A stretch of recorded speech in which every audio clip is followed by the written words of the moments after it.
Olá, queridos alunos. Hoje eu vim falar um pouquinho para vocês a respeito do nazismo. Mas antes de falar sobre o nazismo, a gente tem que entender o contexto histórico em que a Alemanha estava inserida nessa época.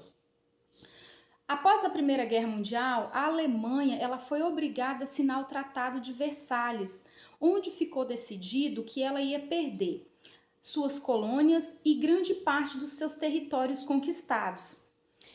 Ela teria que reconhecer a derrota para a Tríplice Entente e ela teria que custear todos os prejuízos causados aos outros países envolvidos na guerra que ela causou. E também ela ia perder a maioria do seu poderio militar, ou seja, na época a Alemanha tinha 13 milhões de soldados e teve que reduzir esse número para cerca de 100 mil. Ela não poderia ter mais do que isso.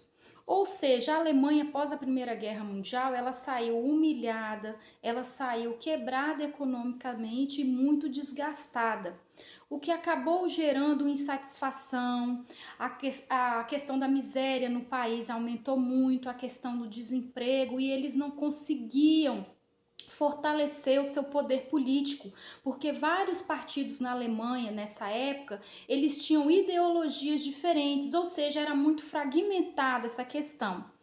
Nesse entremeio surgiu a figura de Adolf Hitler, que era um militar que fundou o Partido Nazista.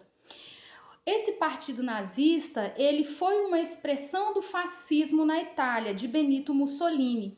Eles tinham as mesmas características: o totalitarismo, o militarismo, o nacionalismo e o anticomunismo e o antissocialismo. Só que na Alemanha, Adolf Hitler ele passou a perseguir judeus, cristãos, evangélicos, ciganos, qualquer pessoa que fosse diferente da raça alemã, que na verdade ele pregava muito essa questão da raça pura, né? E aí criou-se a questão dos campos de concentração, as câmaras de gás, milhares de pessoas foram mortas injustamente e de maneiras horríveis, como vocês já devem ter visto em alguns filmes por aí. E vamos falar um pouquinho a questão do Brasil. Qual foi a figura adotada? Nessa época do Partido Nazista, que foi criado na Alemanha, quem regia o nosso país era Getúlio Vargas, que também era um ditador. Alguns historiadores acreditam que Getúlio Vargas ele era adepto ao Partido Nazista. Só que, porém, a gente tem que tomar um pouquinho de cuidado com isso aí. Getúlio Vargas, ele mantinha negócios com a Alemanha nazista, ele comprava armas deles, ele mantinha negócios com a Itália, com a questão de algodão, e ele também mantinha negócios com os Estados Unidos. Apesar de em alguns discursos ele exaltar a questão nacionalista, né, adotada pelos partidos de alguns países, não quer dizer que ele era nazista. Não quer dizer que ele também apoiou a Alemanha na questão da guerra, muito pelo contrário.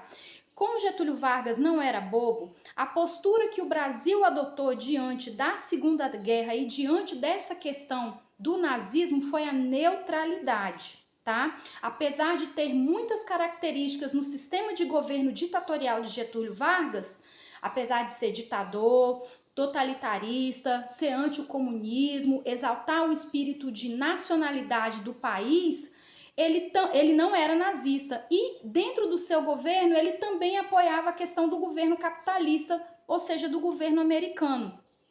A questão de propaganda, a questão de utilizar as mídias, utilizar a televisão, utilizar o rádio para se autopromover, que se chamava populismo, ele se espelhou no Roosevelt, no famoso presidente americano, ou seja, no partido do Getúlio Vargas, no sistema de governo brasileiro, existia características dos dois países, tanto da Alemanha quanto dos Estados Unidos, mas não quer dizer que ele era a favor do nazismo, que ele era a favor do que acontecia na Alemanha. Até porque, gente, vocês têm que entender que o Brasil, ele é um país muito miscigenado, ele é a mistura de muitas raças, então aqui jamais seria possível ter essa questão nazista, ter a questão de uma raça pura, de uma raça só.